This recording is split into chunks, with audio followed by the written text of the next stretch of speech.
I can measure the delay by. I'm watching the thing now. We're 8 seconds ahead. That's how long the delay is. Oh, hang on. I've done something stupid.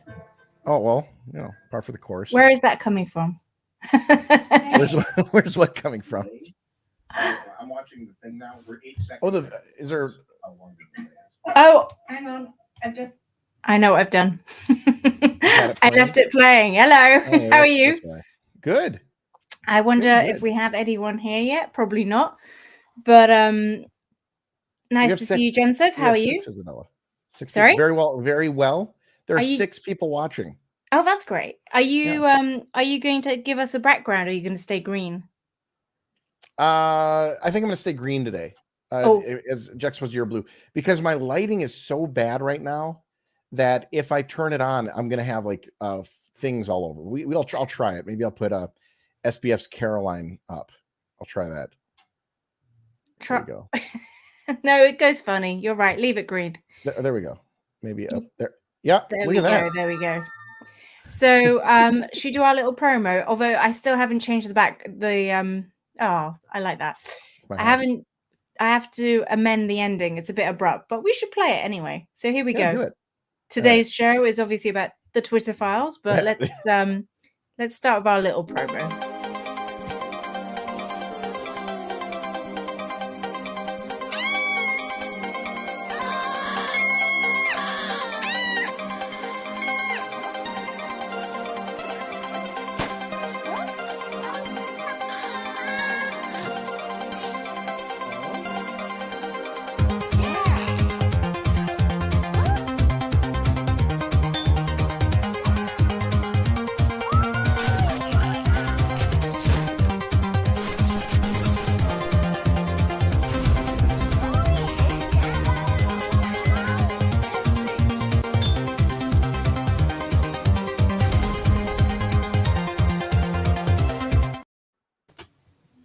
Hello. We've got to change that.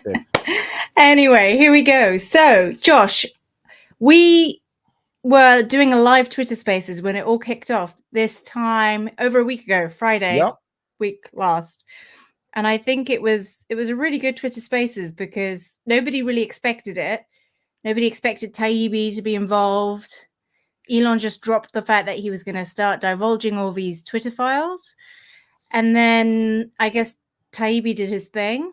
Then the media reacted for about a week, claiming everything was... Well, they didn't react. I think that was the key issue, was they ignored it, right?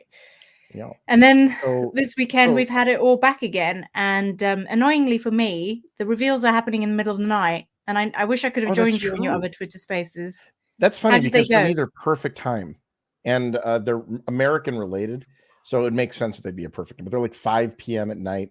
It's interesting, Isabella. He's releasing them on days that are traditionally really terrible media days.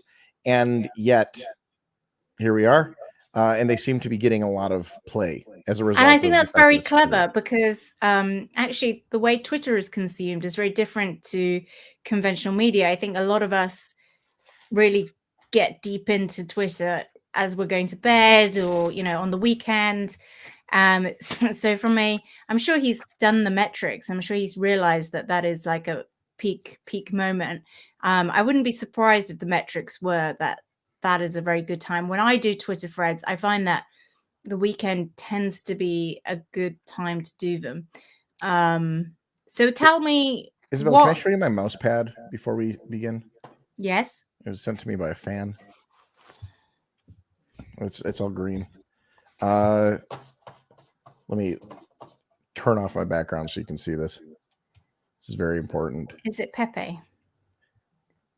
It's a butt. No, it's Pepe. It is butt. I've had this for a couple of years. It's a very nice mouse pad. Okay. So, just how you'd appreciate that. I feel like I'm very loud. I'm going to move the mic away. So you're right. So what happened is Matt Taibbi released this thread and they promised that they were going to do basically one thread a night for the foreseeable future. We don't know exactly how long this is, but it's pretty clear to me what's going on is they're going into specific events that have occurred, and then they're grabbing all of the files, all of the communications surrounding those events. And so what's interesting for me is that there's a lot of events that occurred in marginal spaces that they are not going to cover. And my guess is that other people are going to do it. So, I'm sure that the gaming industry has their own sort of big events where someone was banned and shouldn't have been, or maybe someone supported Hong Kong and Twitter banned them or something like that. So there's going to be all sorts of these, places where everyone's got their peripheral wanting to know what the internal communications were like around some specific event. And so I think that they're just going to hit the big ones. And then I think Elon's probably going to hand it over to the community to start digging through this stuff. Yeah, no, I think that's exactly right. And that would replicate a little bit what WikiLeaks did. First, they operated with journalists, and then eventually they put the entire data set into a searchable platform where anybody can look at it and use the data, for their own research projects, etc. So I think that's probably quite a smart move. I suspect the data set is massive. Well, it seems like they have access to the entire back end somehow. I don't know if they're being given like a virtual machine of it or what the deal is, but it seems like they have sort of full access to the entirety of the Twitter file. Somehow. What it made me think of the other day is that it is akin to the biggest hack of all time, except the hack involved, rather than $44 billion. Yeah, exactly.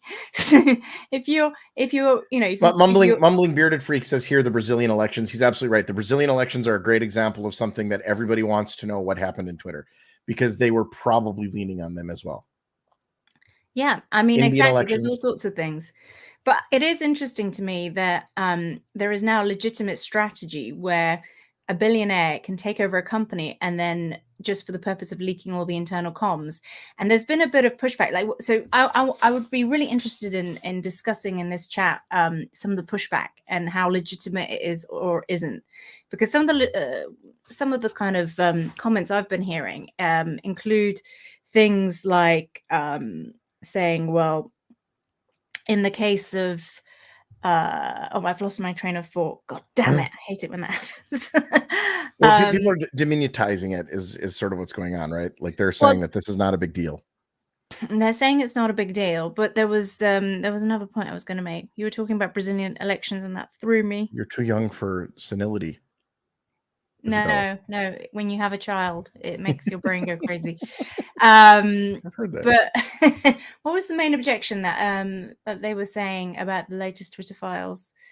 Oh, it'll come to me anyway. There's been a number of objections that everyone's raising. One is every time these are released, everyone says, we already knew this, which it's news to me that everybody knew this stuff. I thought that this was a conspiracy. That's what I was told.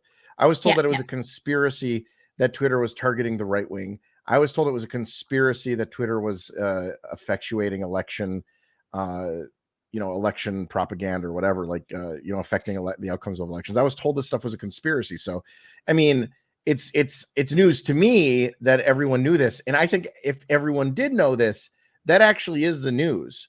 The news is that everybody knew this and then lied and said it was a conspiracy. So pick your poison here. No, I completely agree. This idea that this response, what's the, this is obvious. It's like, it was obvious. Everyone suspected it, but we didn't have any proof. And for years, that was the reason why you couldn't write anything compelling about it, because it was like, well, where's your proof? Well, here's the proof. But now it's like, oh, well, it was obvious. Jamie King says Musk will do the same thing as the new statement. And by the way, he might, we're in a new regime with Musk. It's no longer about rules. It's going to be about Musk's personal preferences. It's going to be I don't like this today, so we're going to ban everyone who says that strong coffee is delicious. I don't know. It's going to be, that's the problem with centralized platforms like this. And I'm not hawking decentralization as the solution in any way. I really don't think it is. But the problem is that these platforms necessarily, and the problem become, because of network effect, the center of speech. And the result is that you have a monarchical sort of system where you're relying on the beneficence of the aristocracy to decide whether you get to speak or not speak and what it is you get to speak about. Right, that's the most English way I could put it, Isabella. Well, these are all fair points, but there's lots of rich strands that we should also be keeping an eye on what the hell is going on. Who's supposed to be dropping the Barry latest Weiss. files? Barry Weiss is Weiss today's. right. Okay, I'm putting her feed up so we can. Although for some reason it wasn't updating the other day, but so we've had Matt Taibbi, we've had Barry Weiss, who is now heading up she's, I think, rebranded her Substack and it's now the Free Press, and Michael Schellenberger, who probably is the least well known out of the three of them. And Michael Schellenberger is culturally, he's at least cultural. He's the one that's had the least most recent cultural hot touch point. How do you mean? Like Barry Weiss just left the New York Times. Matt Taibbi has been in the news after Rolling Stone. He's really been kind of a thorn in the side of, I don't know, the left. I don't like saying the left or the right. I just don't really have another description because it really is so political. It really is sort of bifurcated along political boundaries at this point. So I get a lot of pushback from the people like to tell me that there's the parties are the same, that it's not about left and right, and that calling it left and right is divisive. I don't know what else to call it. There's two sides in this. One is basically 100% right leaning, and the other's basically 100% left leaning politically. And that, to me, there are nuances in between those, but it's just, I don't know how else to describe it. So I just have to point out that for some reason, mainly because I'm a technologically challenged person, I have my laptop plugged in, and it shows the little power thing, like it's powered up, but it seems to have gone from black to red, even though it's plugged in. So if I suddenly cut out, it's for unknown reasons to do with power. Okay. But I will find a way to come back very quickly. my light stopped working, so I'm in the dark right now. Yeah, there's some sort of weird goings on. But yeah, so Schellenberger is an interesting guy. He's a former environmentalist. I think he was involved with Greenpeace in the early days, and he was a big campaigner in terms of climate change, etc. And then he had a bit of I interviewed him in 2019, along with two other colleagues, Jemima Kelly and Tom Hale, when we were at the FT. And it was one of the last ever Alpha Chat podcasts that we were doing. For some reason, it never got published. It never got, and I never really got, it was one of those strange things that was happening at the end of my career at the FT, where sometimes things just things just wouldn't get published, and there was no real reason given to me ever. They just ghosted me in a way. And anyway, so this interview that I did with Schellenberger never saw the light of day, apart from in a weird derivative way. I ended up collaborating with a third party podcast, which then used some of the audio. I think that's somewhere. I'll find the link at some point. But Schellenberger I found him very compelling, and his big argument was always that ignoring nuclear was stupid by the Green Movement. And if you are serious about climate change, you have to really consider nuclear. Not to consider it is pretty dumb. And he was it's funny that that was always my conclusion. I was like, if you don't care about nuclear, then I don't have anything to talk to you about, whether you believe in climate change or not. But he was such a refreshing voice, and I found him very compelling. And he made the analogy, that the Green Movement had become very cult-like and religious, and that you couldn't really criticize any of the doctrine. And he also was saying very smart things about the limitations of conventional renewables. And one of the really interesting insights, I think, was that his argument was pretty much that you cannot go backwards in terms of energy intensity. So if you have if you're going throughout history, we've gone up the energy intensity innovation pathway, whereas renewables don't do that, and therefore they cannot be the solution to our problems. And if you over subsidize blah blah blah, you're potentially misdirecting capital from different innovation. Anyway, despite irrelevant, I just found him a very interesting voice, and we've been in touch ever since. I occasionally speak to him on whatever format, and he did a Altif not long ago, a long time in finance, with Jonathan Ford and Neil Collins, which is worth listening to. So I've now I feel very much skin in the game because I'm a fan of Michael Schellenberger's, and I thought his latest reveal yesterday, was it yesterday? Yeah, I thought that was also very interesting. So anyway, that's the context. Today we're back with Barry Weiss, and I guess we've now had the Hunter Biden fiasco. We've had the drama leading up to Trump being deplatformed. Then we had the actual and January 6th. This is also hitting the January 6th stuff, I think. It's all part and parcel. And yesterday we had, again, around what was going on with Donald Trump. What are we expecting today? So we did January 6th, okay, which was the day that everything went awry. Yesterday was January 7th, and today is January 8th, the day that Trump was removed. At least it's supposed to be. So it's going to be interesting because, like, I think the first day, I mean, we're going to see a bunch of the parts of the story come back to haunt us.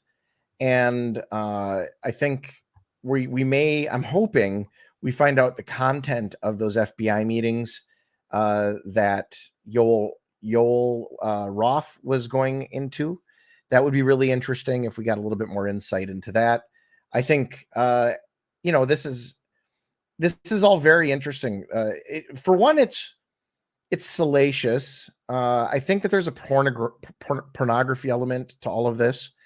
It's really interesting to see the inner workings of a company. But then there's also sort of a vindication and schadenfreude for those who've been affected by the Twitter censorship the last few years.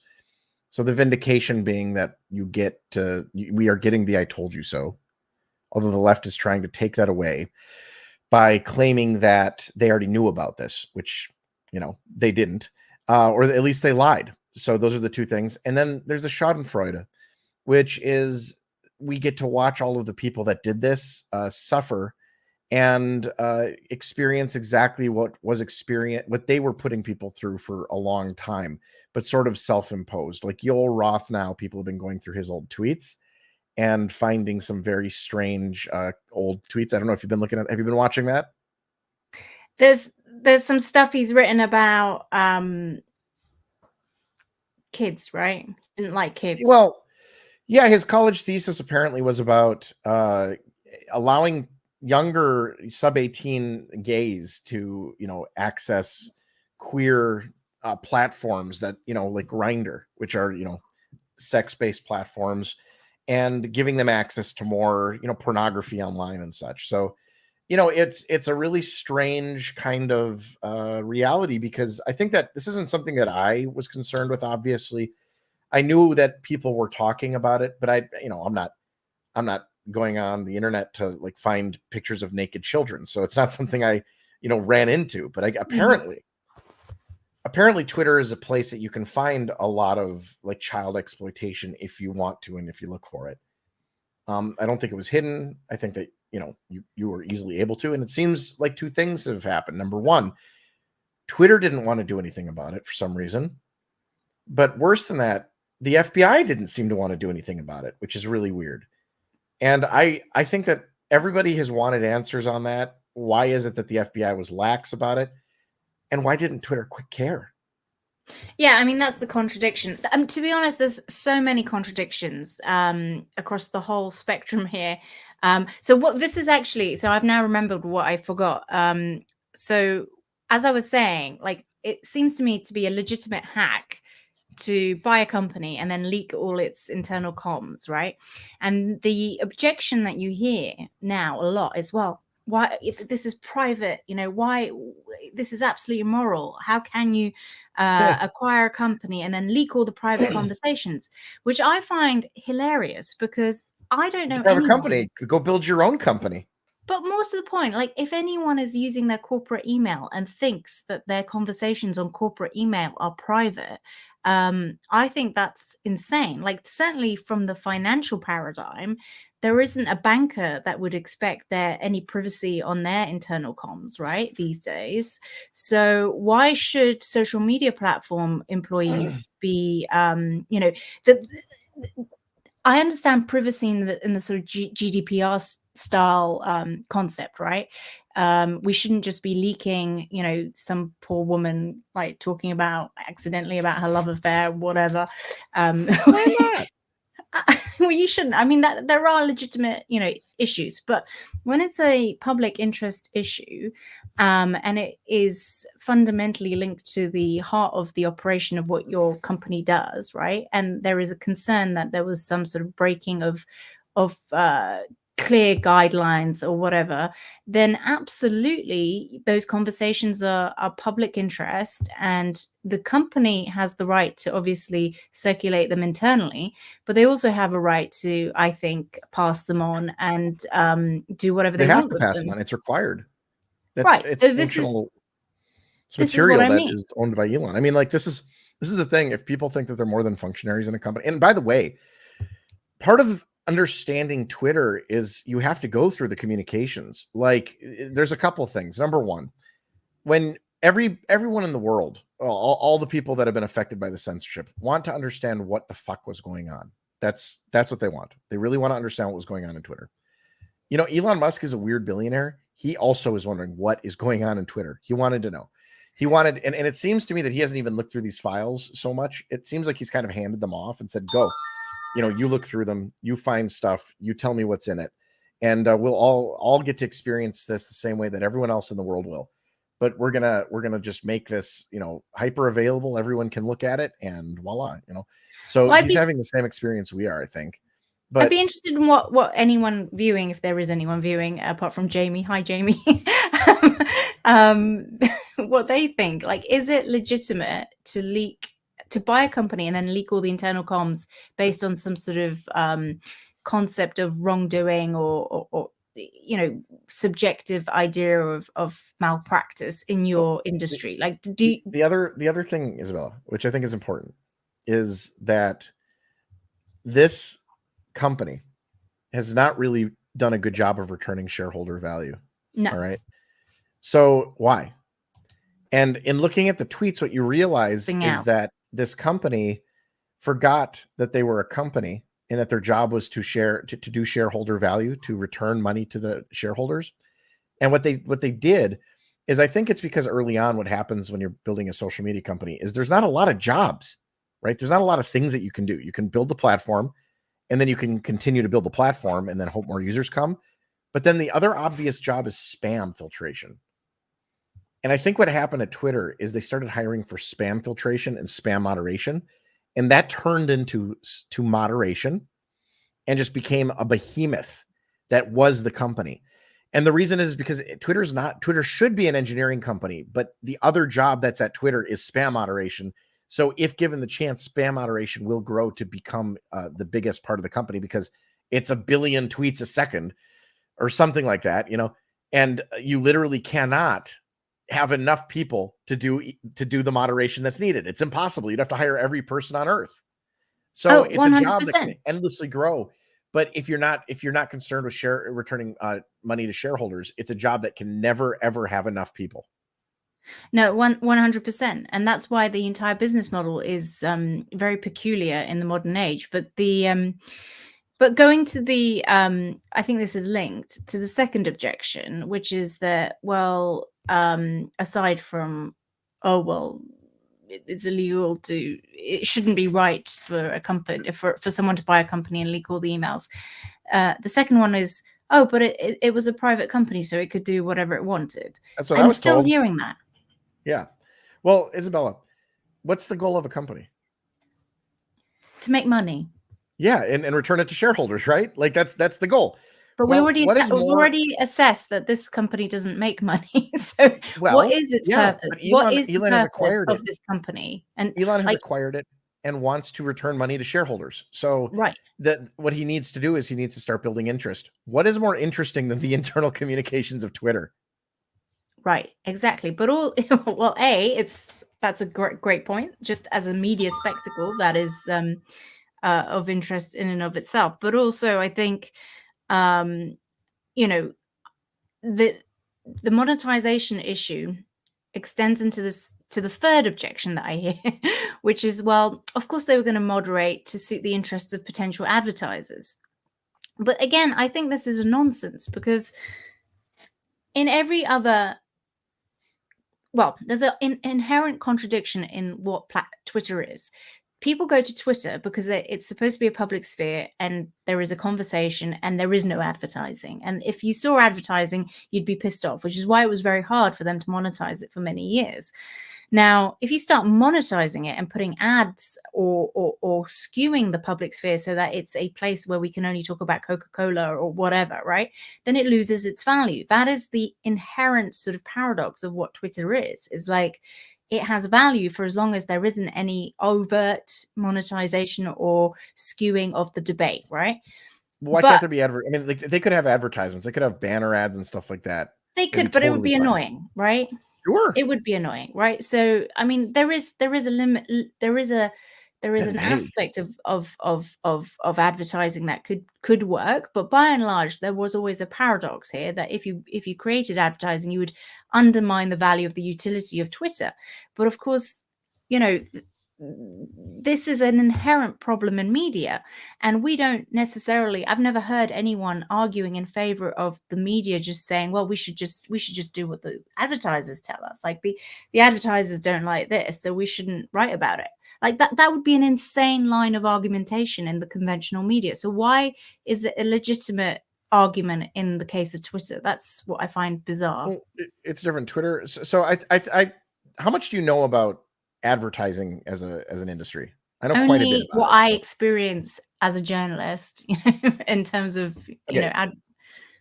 so there's a really weird thing that's happened, and just a brief history of advertising. It's going to be the most brief, non-descriptive ever, because you all know this. So advertising has this giant split, right?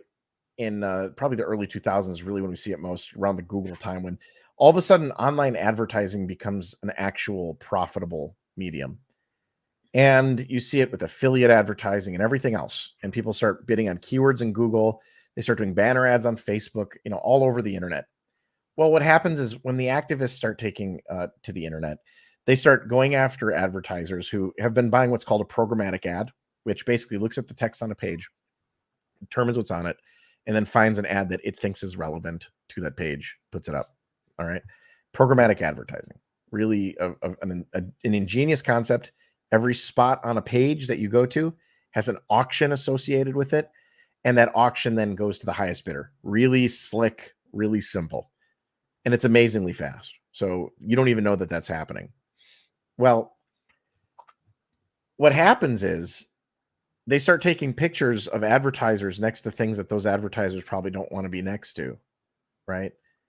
They start taking them on Breitbart, and then they go and say Breitbart is like a fascist organization, and then they ask these organizations who are advertising on them if they want to be associated with a fascist organization. Well, it's a little insidious, because we all know that advertisers never picked who they were advertising on. These are just banner ads, and they just appear, right? And then Breitbart gets a penny, or a tenth of a penny if somebody clicks it or something like that. So this is how advertising worked. And because of the activists and the fear that these companies have had, there's actually a crisis in advertising right now. And that crisis is that advertisers can't reach men. They can't reach men because men hang out in places that have been deemed toxic, such as video games. Right now, video game advertising is not considered, quote, brand safe. So you can't advertise on video game websites or video games or video game platforms or whatever. You just can't. Why? Because the activists will come after you. But so the whole, go on. So I just find the logic of brand safe is retarded. It is absolutely stupid. Because fundamentally, if your business is selling toothpaste, right, then you don't really give a shit who you're advertising. Like Nazis use toothpaste. Everybody bloody uses toothpaste. Like you shouldn't care. They should be using arsenic. Yeah, but like the neutrality principle is like, if you're genuinely a profit maximizing company, you will sell to everybody. You will not discriminate. You know that, and I know that. And what these advertisers, the response to the activists early on could have been one thing. And if it had been this one thing, it would have solved everything that's going on today. And it would have been this. Yeah. Right, like that. right to the advertiser or right to the activist groups. If they had done that, they would have been totally fine. But they didn't do that. So they have this concept of brand safety.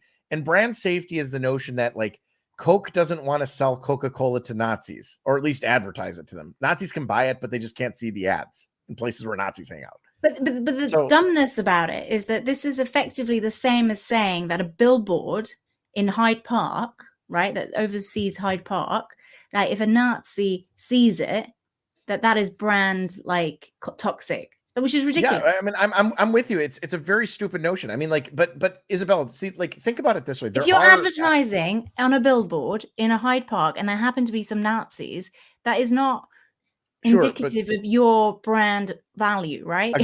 Agreed. But let's just say, just think about it. Like, let's say that you're running Coca-Cola and you want to run an advertisement that targets, men between the ages of 18 and 35. Where's the best place for you to run an ad? Video games. No. Oh Pornhub. yeah. But like, they're not going to do that, right? So like, there is an aspect like brand safety. Well, someone who wants to make money will. I agree. A couple of years ago, a hamburger chain did. So that was very smart of them. But like brand safety is rooted in a truth, which is that like there are certain places we choose kind of as like advertisers not to go. Okay, fine. Well, what happened here is they extended that to mean any place. Like they're like, you don't want to go any place that is deemed like activist territory.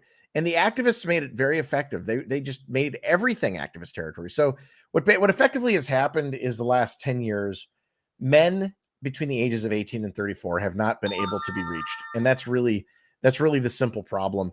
And so like everything is changing because now what's happening is brands are talking about how the video game industry is the most important untapped market, that they've just discovered this place where they can go advertise, and they're buying ads that they're considering to be brand unsafe. That's how they're being essentially advertised. They're brand unsafe ads, and the brands are like, well, it's the new foray of advertising. We're going to go in there.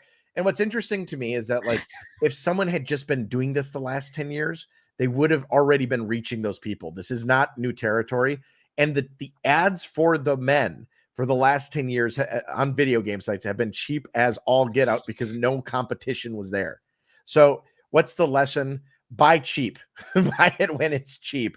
You could have had 10 years of advertising to a very specific demographic. And now Twitter's going to completely dismantle all of this narrative of brand unsafe because everyone's going to be on Twitter. And it's no longer going to be a thing that's going to work. And I think the activists kind of blew their wad. I think 10 years of activism has enervated these companies to such a degree that they are going to come out the gate insouciant about any activism calls at all. And it ruins it for like the right, because they're also not going to ever get to use that tactic. But I think that what happened is the right got to remain, it got to keep their integrity, and the left completely gave up theirs the last 10 years by threatening advertisers constantly for everything and building this cancel culture BS. Yeah, no, I agree. And actually, it breaks the first rule of journalism, ironically, because the whole point is that there is supposed to be a Chinese wall between advertising and editorial. As soon as you start like being activist, that implies there isn't a Chinese wall, right? So you shouldn't care who's advertising, because frankly, if you do, it means you also care the other way around. Like, who are you pandering to, not just who you're like, ushering away. It's, oh, well, we don't want. Isabel, you know as well as I do that the last 10 years have been the weirdest 10 years ever. Like I wouldn't have put it past Coca-Cola to show up if they heard that a Nazi was drinking Coke, to show up in a helicopter and take the Coke out of his hands. Like I wouldn't have put it past them. It's been the weirdest 10 years I've ever seen in my life. Do you remember, have you seen Dr. Strangelove? I've never seen it. Oh, no, what? I've seen the movie. Yes. Sorry. I lied. You have. Well, there's that great scene with Peter Sellers. What's that English show at the doctor that goes through time? Oh, Doctor Who. I just decided that was who you were talking about because of your accent. No. So I don't watch Doctor Who. But there's that great scene where Peter Sellers is trying to get through to somebody to warn about the crazy general who's obsessed about his fluids, and he needs a dime. and he decides to try and take it from the Coca-Cola vending machine.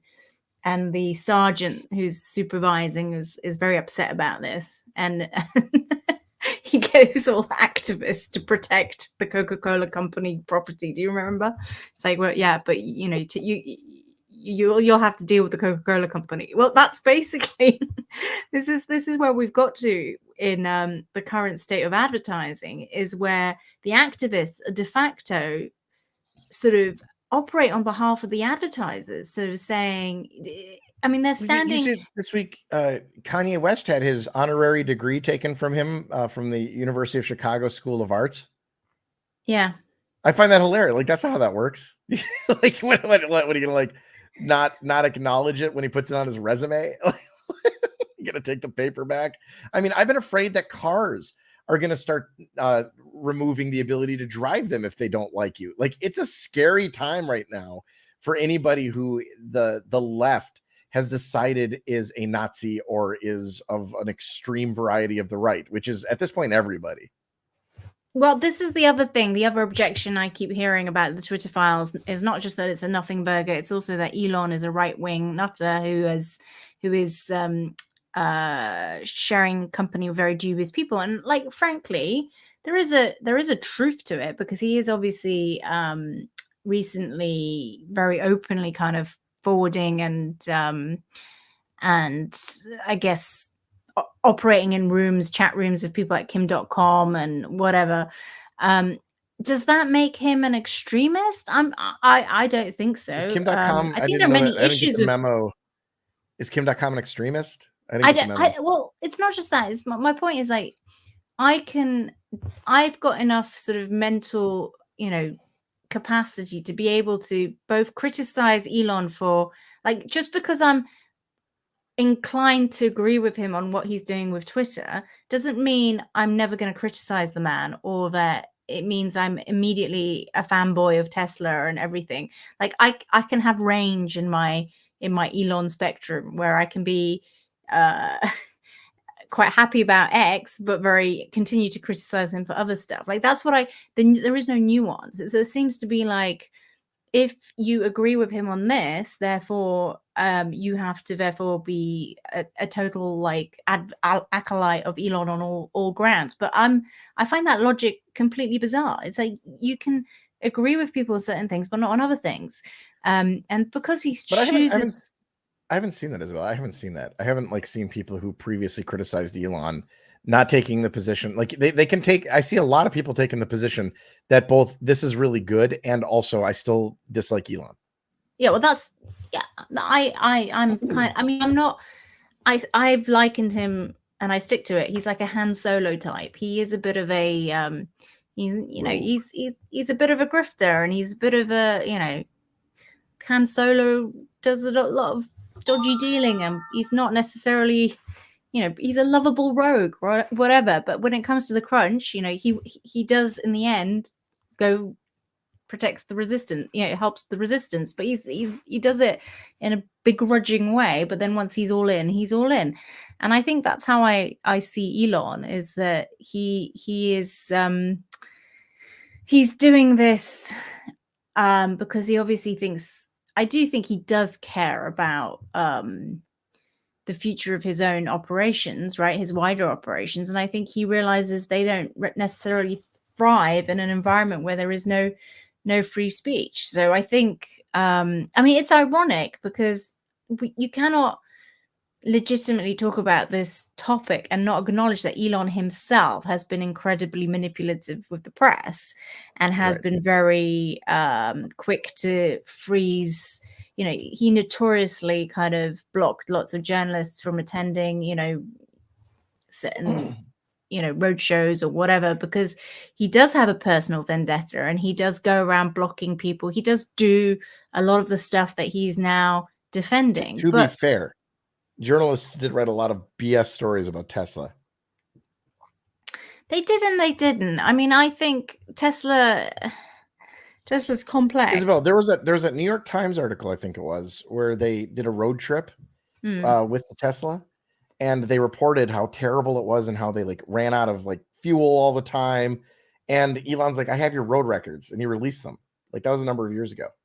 Yeah, no, I remember that. So the journalists have been like, he's experienced firsthand journalists lying and treating him badly. So he's selective. I'm not a big fan of Elon. I think he's got some problems.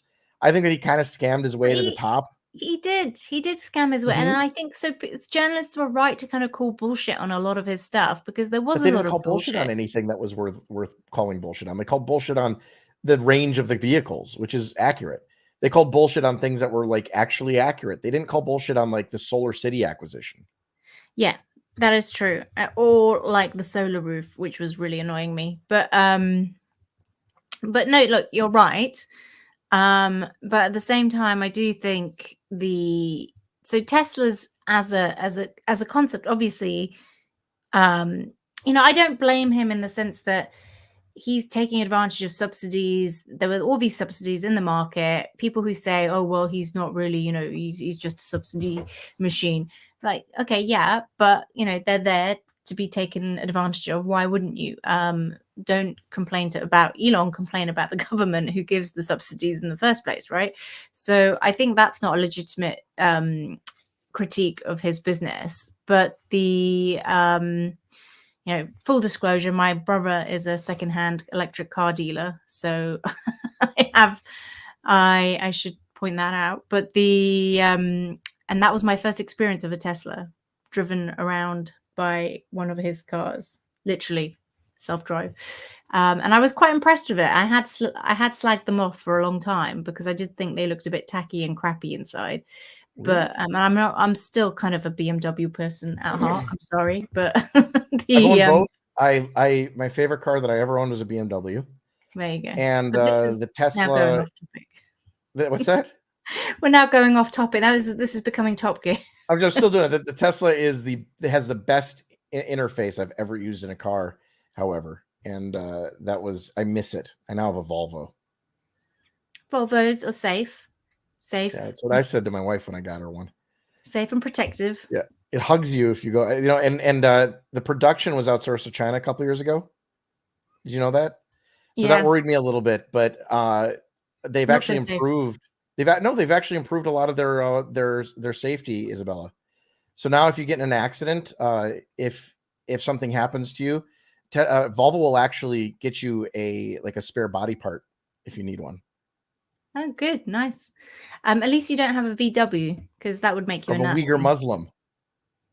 Huh? It was a Uyghur joke. All right, I get it. Okay, I get it now. Okay, very good.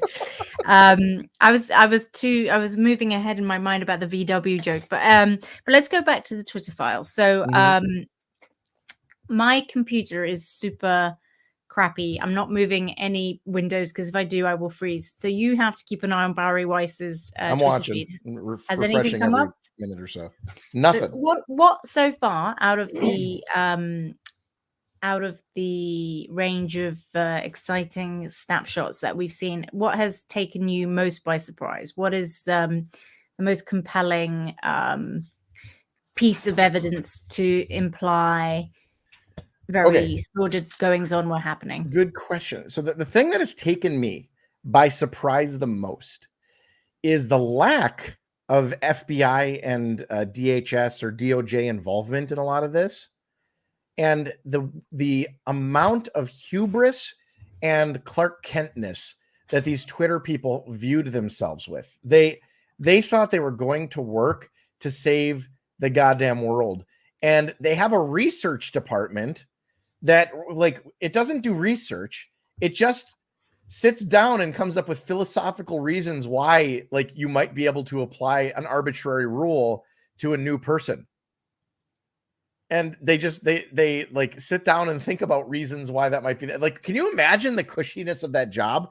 You're okay, guys, there's a user we want to target. Can we look through the rules and figure out what? And they weren't even good at it. This is the thing. Someone would say something, they'd be like, I love you. And then they'd be like, you're banned for promoting violence. And you'd be like, what? And then you go look at the internal communications and they're like, well, I love you. I'm interpreting this to be sarcastic. So it could actually mean I hate you, which could lead someone in Africa to pick up a gun and shoot a tree which could fall on an elephant, so that's violence. And you're like, what are you talking about? Like, this is the level of idiocy that they were going through to try to ban people. But it makes no sense to me because there's no acknowledgement that the rules are arbitrary. The rules are arbitrary, and they are reverse engineering things to lead to the conclusion. Why reverse engineer? Why not just be like, now we ban people with pink shirts like that? Like, they're arbitrary. So they have these levels of codified, like, people who are willing to, like, you have to go to before you can make, you know, whatever changes. And they're arguing about the arbitrary rules that they want to ban people by, but they could just change them to be like, we ban all people named Donald Trump. But they're not going to do it because they decided that the rules that they have is kind of like the Mr. Rogers library. Like, Mr. Rogers quit doing Mr. Rogers because he thought that he'd done everything that he could possibly do for kids at that point. He taught all of the lessons. Like, they feel like they have a complete biblical set of all rules that could possibly be governing a platform. And then this notion, the hubristic notion that they have done the divine work of creating this incredibly biblical dictionary of rules, which are all shite. The divine work on January 6th is completely shattered and destroyed. And they have absolutely no rules that apply to anything that's happening. And they can't ban anybody. And they make up these legal words, like they have their own internal definitions of words that have legal definitions, like incitement. And the other thing is they're obsessed with, like, what is, like, real world violence and other notions that, like, exist. Real world violence exists, but for some reason they have decided that speech on Twitter causes real world violence. And it seems like what real world violence actually means is LGBTQ people having mean things said about them. I think you're right. It surprises me, the naivety. And you're right, and the hubris and the kind of godlike mentality to think that they have the right to dictate what these, how to steer these ambiguities, because frankly, this is also reflective of the fact that the people at Twitter have no idea about communications whatsoever. Like, the fact is, they're all technologists mostly, or lawyers, or they come from all sorts of fields, rarely from journalism. Journalists would be able to tell you that there is regularly from the FBI. Exactly. Have you seen this thread? Yes, I have, actually. Amazing. I think I know which one you're referring to. But before you get to that, I just think this is like, old school journalists would be able to tell you that there is ambiguity in truth because there is no core truth. Like, yes, there are facts. There are, scientifically provable engineering facts about how planes fly, whatever. That is true. But that is not reflective of what we consider truth in communication, because how you frame those truths can be very different, and you can use all sorts of mechanics and context and omissions to tell very different stories using very, both some untruths are more truthful than the truths if you frame them in a particular way, right? So fiction can be far more telling of reality sometimes than supposed truth. So, but journalists would be able to tell you that, at least old school journalists who really understood how these how communication works. And I find it very interesting that they should be so arrogant as to think that they have a monopoly on what is true. And that is what I find fascinating in the revelations, is that they kind of think they did. And it's also reflective of the fact that, and this kind of happens in crypto, I'm afraid to say. Doubt it. I don't know what you're going to say, but I doubt it. No, it is. It's more on the ether side of things. But this idea of, like, in the UK, we have common law, right? And common law is very efficient because it is a matter of logic, and it evolves out of, yes, you can have law, but precedent matters. And the idea is that everything has to be logical, and there has to be a precedent. And if you've ruled in one case like this, you can't rule like this, blah, blah, blah. Now, the European system is very different. It's all codified, right? It's a Roman codified law system, and it's bloated. It's massive because life is so complex and so nuanced that it turns out that you need so many different like specific rules to dictate, how all sorts of things happen. And then you get this absurdity in Europe, which you don't necessarily get so much.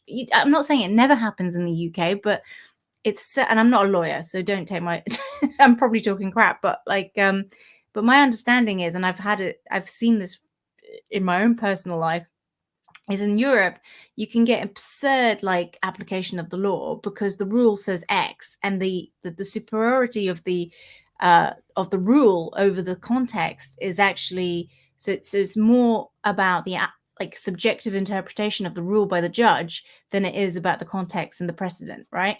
And that is, I think, what was happening at Twitter, is that they were going down this European type codified system, creating more and more rules, but without a real lawmaking body. Like these rules were entirely arbitrary and subjectively applied based on some guy's notion about what is right and what is wrong. Isabel, you gotta agree though. Like the moderation by a company like Twitter is not the point, right? Like, why is Twitter doing election integrity? Why is that Twitter's job? Exactly. Why would these people are not experts in the field? How could Twitter possibly do election integrity? Isn't that the FBI's job? Like, wouldn't the FBI be perusing Twitter to make sure that the elections are filled with integrity? Isn't that their job? And instead, I see this abdication, this like King Henry, was it King Henry the 13th or whatever? Like, will someone rid me of this meddlesome priest? Like the FBI is doing this. They're like, here's some tweets that are blatant misinformation. Just that's all I'm going to say about it. Here you go, Twitter. Here are some tweets, and then you're like, well, what do you want us to do? And Twitter's like, well, the fact that FBI wants to do something. But they're literally like the logic is all inverted. So they will look at a tweet and instinctively think this must be wrong, and then, as you said, as we've already noted, look for reasons for why it feeds back into their idea of what their rule book is all about. And it's a feedback. It's if you can get enough people to agree with you. Like, so like someone would go like, well, this is incitement, or does this fall under our spam policy? So like there are these people that they're targeting, right? So every tweet that Donald Trump does, Yoel gets in a Slack about, and he goes, does this follow under our spam policy or whatever policy? And Yoel's like, oh, I wish, but actually it's an accurate tweet. I just looked it up on the news. Yeah, that I was going to say that because that's hilarious. I guess we can't ban him for that one. And then there's another like, what? Well, does this one? That's accurate too, unfortunately. And I'm just sitting there like, so he's verifying the accuracy of Donald Trump's tweets, first of all, by looking at news sources, which is hilarious because they're also completely biased. And like, what would happen if, let's say, Donald Trump tweeted a true fact, but it wasn't reported anywhere but like Breitbart? Then they would have banned him. So like Yoel's got like a list of news sources he's okay with, a list that he's not, and he's going through just verifying. But every single tweet that Trump has, he gets a question about because everyone wants him gone. And it's exactly. And whereas the the leader of Iran is not having any scrutiny because he can call for the death of thousands of Christians. That's fine. Or today, like we have Kanye West getting booted off the platform for anti-Semitism, but Louis Farrakhan was on it for like 7 years. Yeah, he called Jews all cockroaches. These inconsistencies. This is the issue because it's a small body of individuals, and the moderation basically goes where their hearts are motivated to go.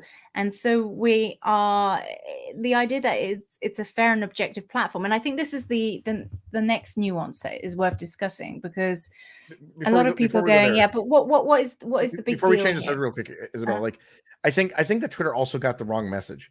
I think that they thought like and I haven't seen the evidence of this yet, but like I think it's pretty clear just based on behavior that they thought the right was complaining and saying that you're targeting us. We also want you to target the left.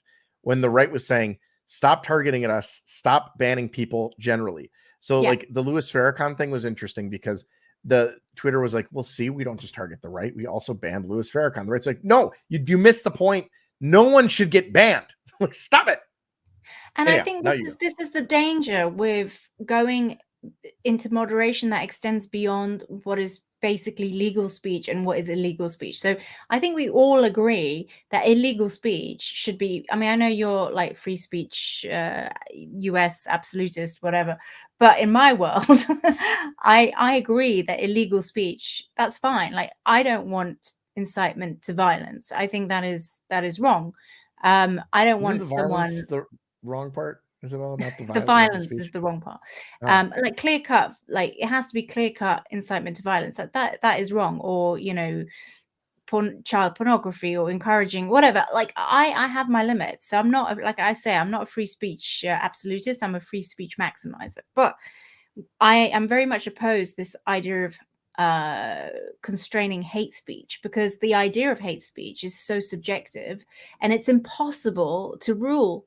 You cannot make any definitive rules about something so clearly subjective.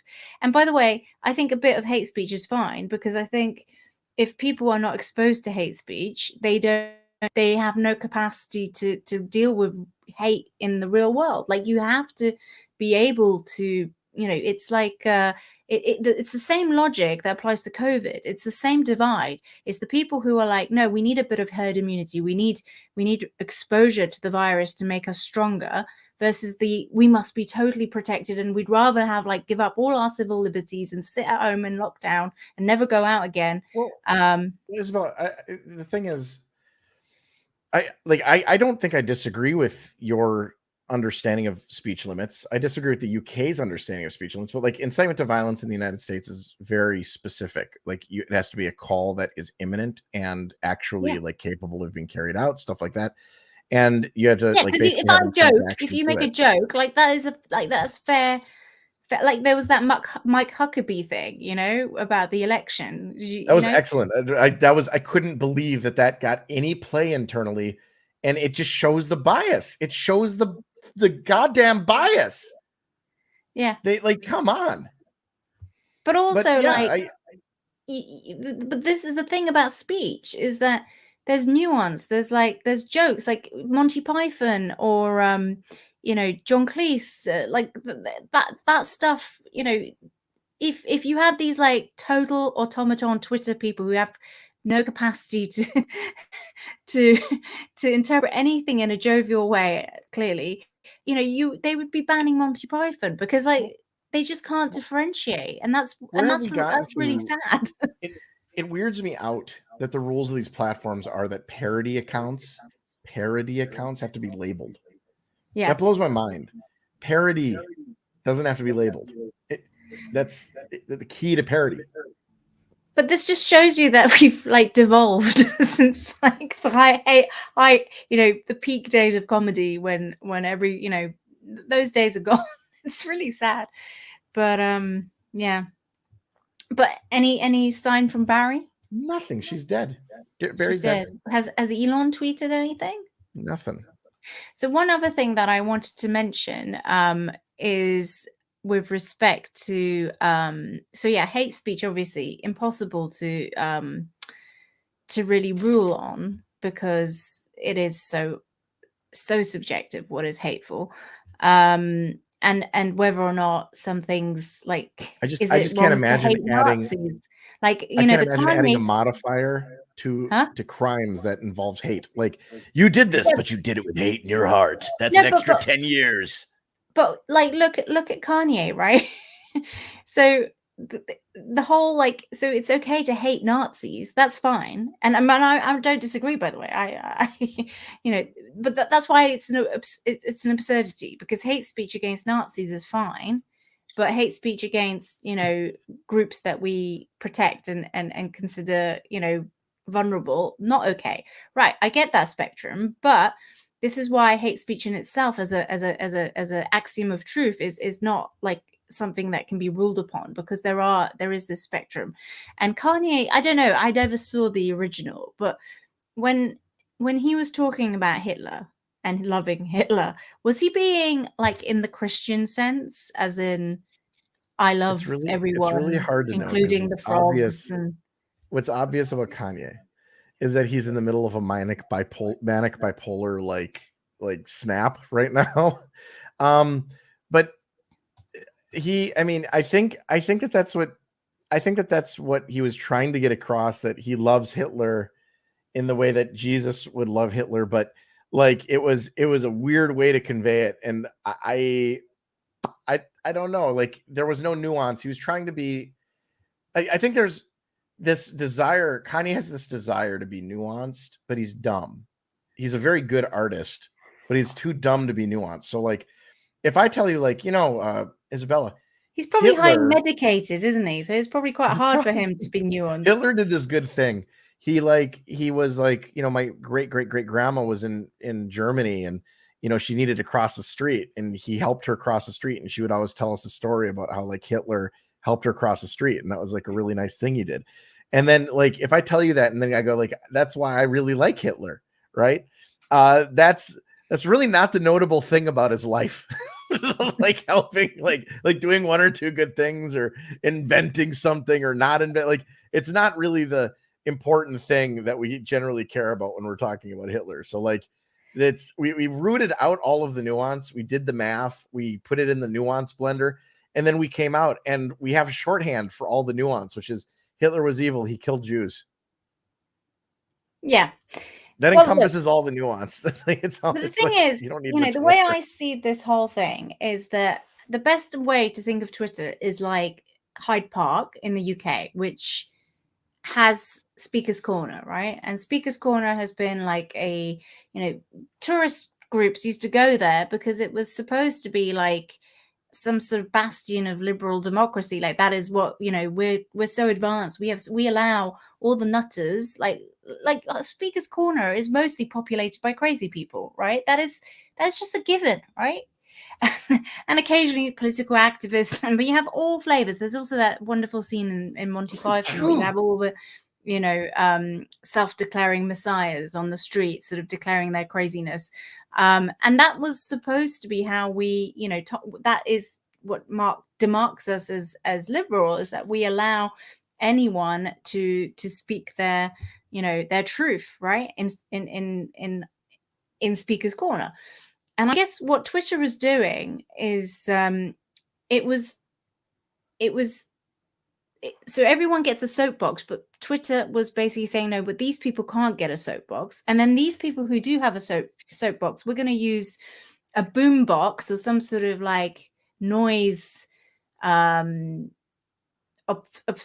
obstruction thing to diminish their voice, because that is what they were doing. And I think that's wrong, because if a crowd gathers around a nutter, do you have the right in a liberal democracy, if that nutter is not breaking the law?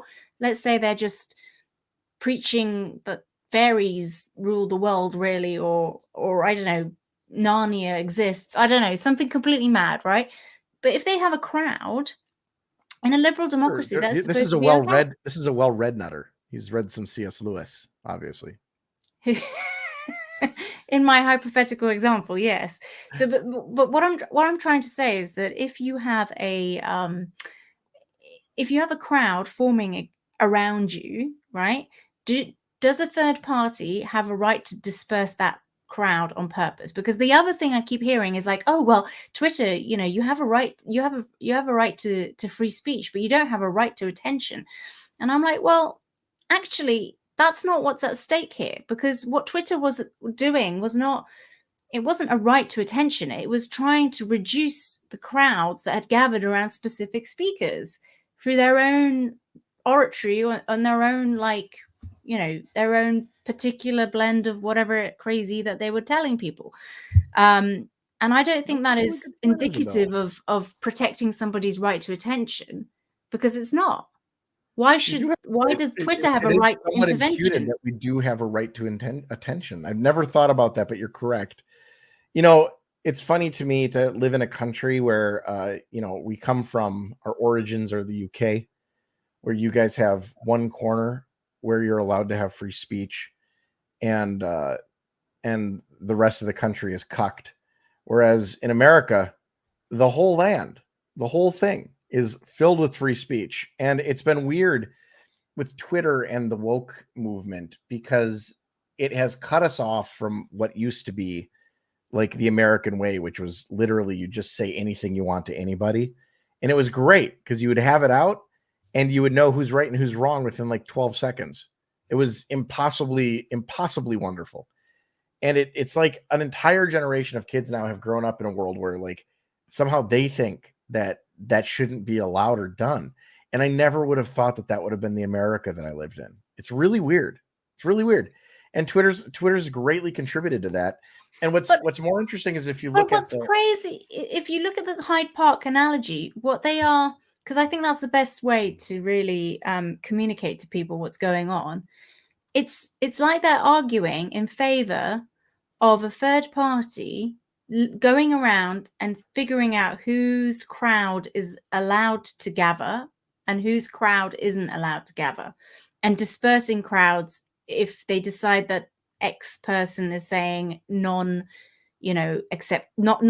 acceptable things. Now that to me is what a totalitarian government does, right? Or a totalitarian system of some sort, right? Yeah. Well, I think this Twitter thing is interesting too, though, because like one of the things in America is the question is, what do we have that's curative? And I think that in the UK, I don't know what you guys like. You guys kind of have. I debated with you a few weeks, and I think you're right. You guys have like a system of aristocratic dominance, like aristocrats who kind of look down on the society charitably and make sure that it kind of continues in a direction, right? They put pressure on the king and threaten and in theory. Yeah, in theory. And I think it works. I think Charles is kind of paternalistic, benign oligarchy. Charles has remained in his box, right? He's obsessed with like climate change and stuff. And I haven't heard him say much about this stuff. Like he's been very sort of boxed in, I think, by this group. Well, no, I mean, I think now that he's king, it's going to be more I think everyone's waiting to see how activist he will be, because obviously the Queen was incredibly neutral, and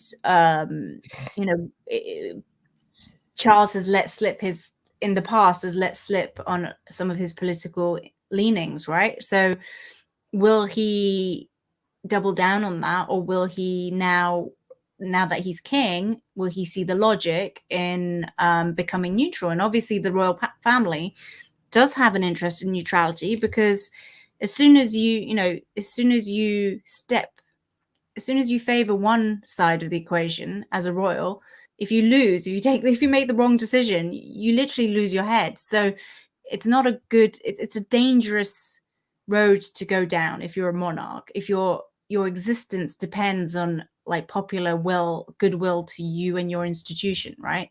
So neutrality is usually your best bet politically, because you don't want to make the wrong decision, and you certainly don't want to be populist and then have a counter-revolutionary backlash that dispossesses you of everything, right? So we'll see.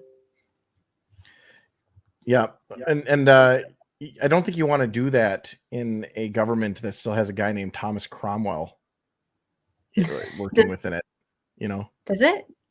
Don't you guys have like a health minister named Cromwell? Not that if we do. Oh, I thought you did. I thought there was like a big guy who got caught, disobeying orders or something named Cromwell. Maybe I haven't. Maybe I'm really not au fait on our current political leadership. I don't know anything about UK politics, but I'll have to look that up. I didn't know. It is interesting to me also that these Twitter files are being released under the auspice of a Democratic administration in the US. That is also really interesting, particularly given the controversy of the 2020 election, the inability to speak about it, all sorts of things. It's a very weird thing to watch kind of unfold, because the conservative argument has been the election was stolen, or some conservatives have said the election was stolen, and they mean sometimes ballot stuffing. But I think every conservative in America would say something like, you don't even need to get to a ballot stuffing conversation, because it was stolen at the very least by media collusion and social media, like big tech collusion. And we've been told that it doesn't even go there, that the Hunter Biden story was a nothing burger. Everything is a nothing burger. And it's so offensive when you look back at stuff and you see Biden in a debate with Trump saying that the laptop is itself a Russian hoax, because Biden knows. Biden knows. Well, this is the thing. It's a type of fraud, right? And you would think utter fraud. And you would think that would be enough to, like, Trump is. I'm an outsider, and I genuinely try to be neutral on these things. But Trump is continuously labeled a liar, right? My outsider perspective is that all politicians are liars. Like, if you look hard enough, you can see that every one of them lies. The same exact criticism is also applied to Elon Musk, obviously. So being a liar is not unique, right? So, the question is, like, when does it matter and when does it not matter, and why is there this gaslighting effectively that these particular lies that are being unearthed are less important than other lies? That's what I find interesting. Yeah. And then there's the we haven't talked about it, but between day 1 and day 2, but there's also a counter. There's not just that there are lies, that everyone lies, and then there are some lies that are more important than other lies in the kind of Orwellian sense, but there's also revelations that some things that were considered to be lies have now turned out to be non-lies. And there's no vindication for the people that were spreading those former lies. Yeah. There's no forgiveness or redemption, nothing. Yeah. It's interesting. They're non-personed. And that shows that, like, a lot of this depersoning is in fact just a convenient thing. They wait until someone says something that they want to ban them for, and then they ban them. Yes.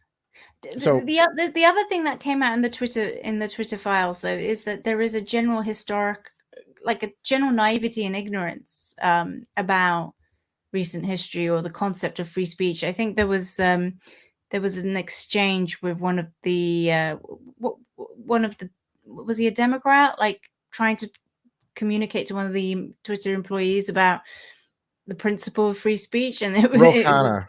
Yeah, that was it. I mean, that in itself is quite alarming. Like, the fact that there is this educational deficit within the very ranks of the people who are supposed to be making these decisions. Well, it's interesting that Ro Khanna is the only one who said anything. The only one. He's a Democrat, which, he's the only Democrat that, like, sent an email. Republicans, I think, were up in arms about it, so I think everyone knew their position, but, like, he was the only Democrat that said there's a free speech issue here, guys. Like, you can't do this. Yeah. The only one. And it's clear that these are sort of bastardized, forgotten about, important things in the United States.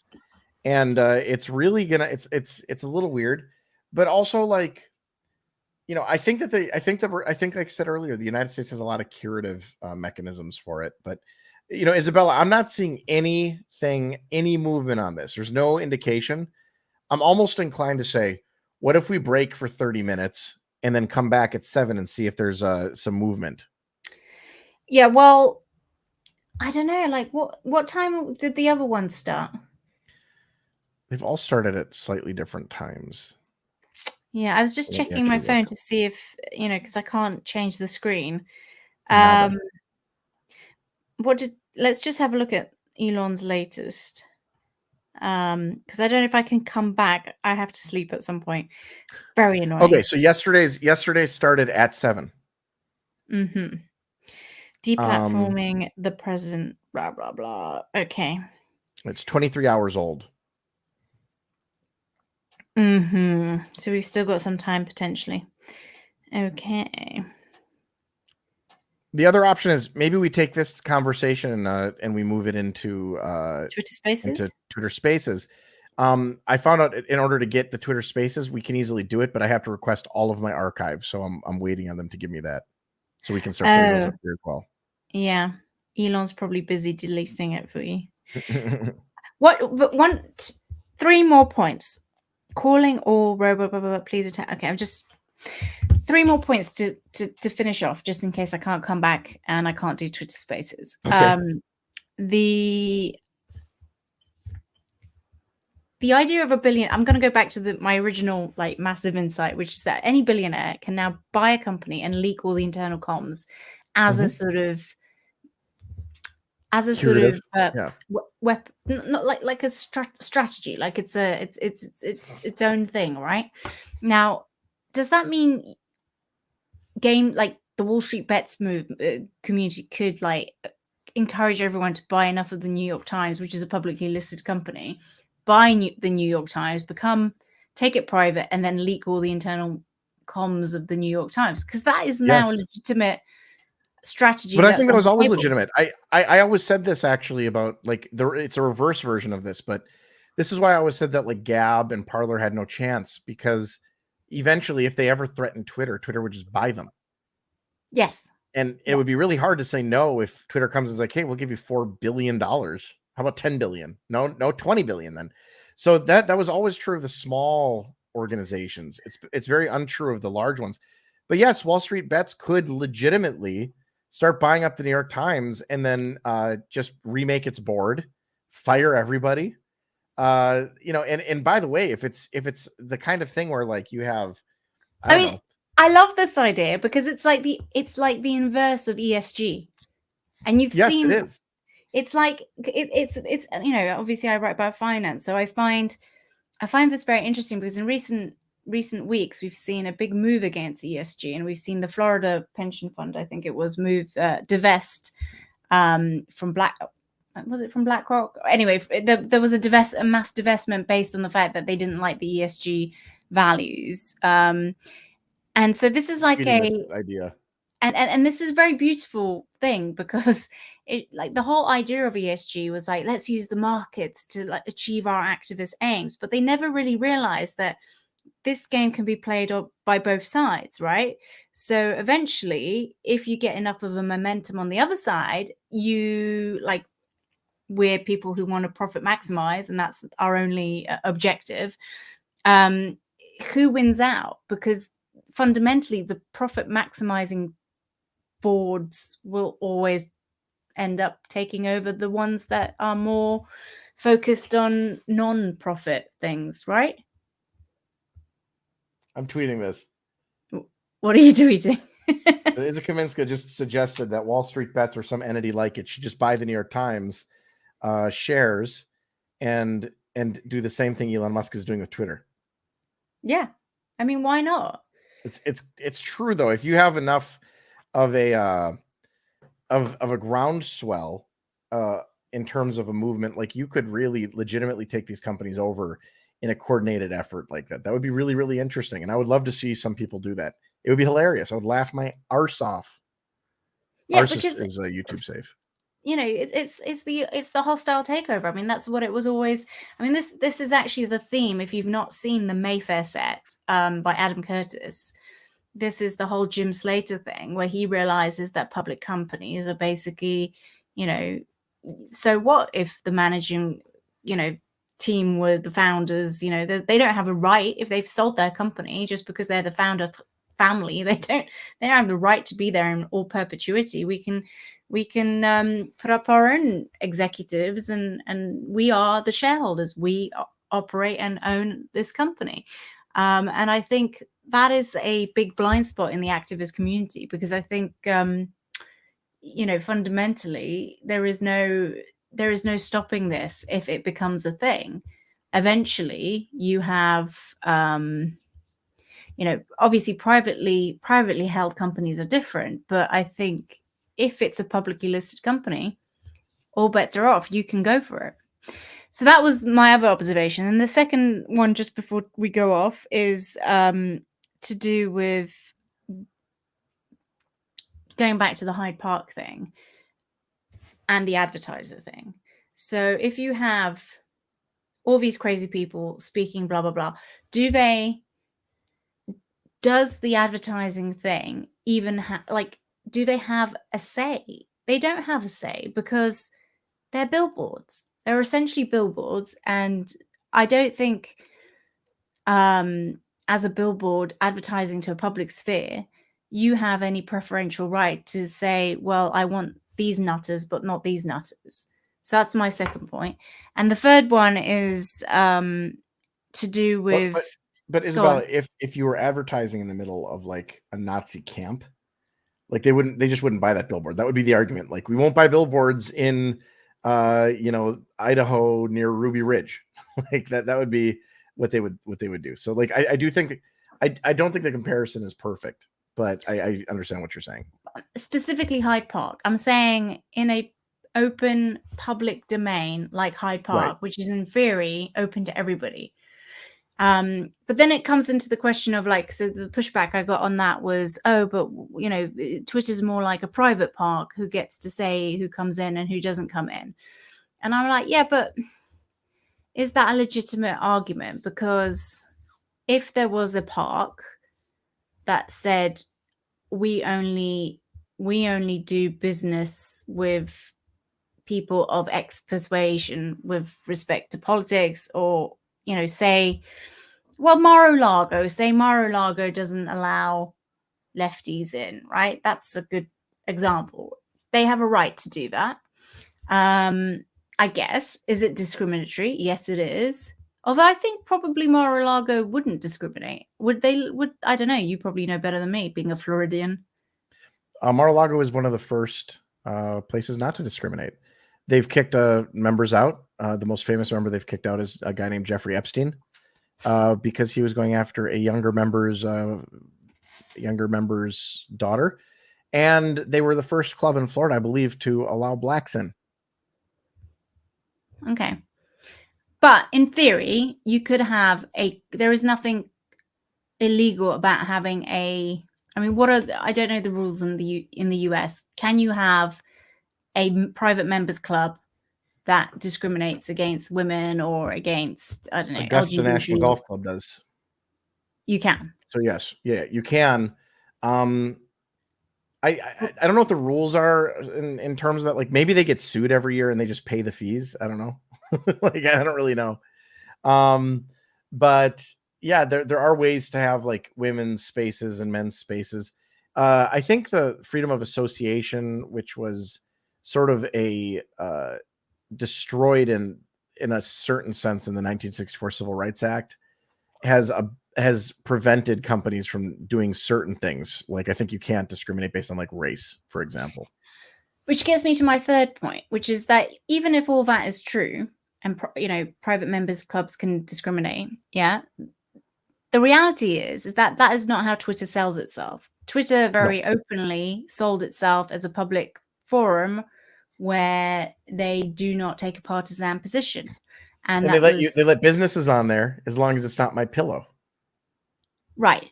But in theory, like in terms of public disclosure, they do not they're not overt about any discrimination. So my point would be that if you are going to be discriminatory, you have to be overt about it. And if you are pretending to be neutral but are actually discriminatory, that is fraud. And that is why that's how I would approach the issue. So it's not whether they have a right, like Twitter's a private company, can do what it wants. Yes, it can. But if it's pretending to be a public sphere, but it's actually not a public sphere, that is misselling what it's doing, right? So that is a form of either worst, on the worst case scenario, that's a fraud. In the lesser interpretation, it's just misselling. It's what its product is. Agreed. So, all right. Those are my three big things about what we've seen so far. They're good things. I think that we should continue on Twitter Spaces if Barry does it in the next 30 minutes or so. I'll jump on there. I'll send an invite to Isabella. Cool. And yeah, and then we'll get on Twitter Spaces. That's been really effective. Like, we did it last time. It was like 2,000 people in the room. If it happens before 12:30, I will come on. After 12:30, I have to sleep. That would be 7:30 EST, right? Yeah. Okay. So, but thank you if anyone's been watching. We appreciate it. There've been about 18 people on the whole time. So I'm sure wow. Well, thank you, 18 people. I appreciate it greatly. And hopefully I'll come in for at least a few minutes when Barry starts kicking off. I wonder if eventually we will get, because we're still on the January 6th stuff, but we will presumably go down Elon has hinted that the Fauci lockdown situation might also be I will bet yeah, they have personal emails from Fauci.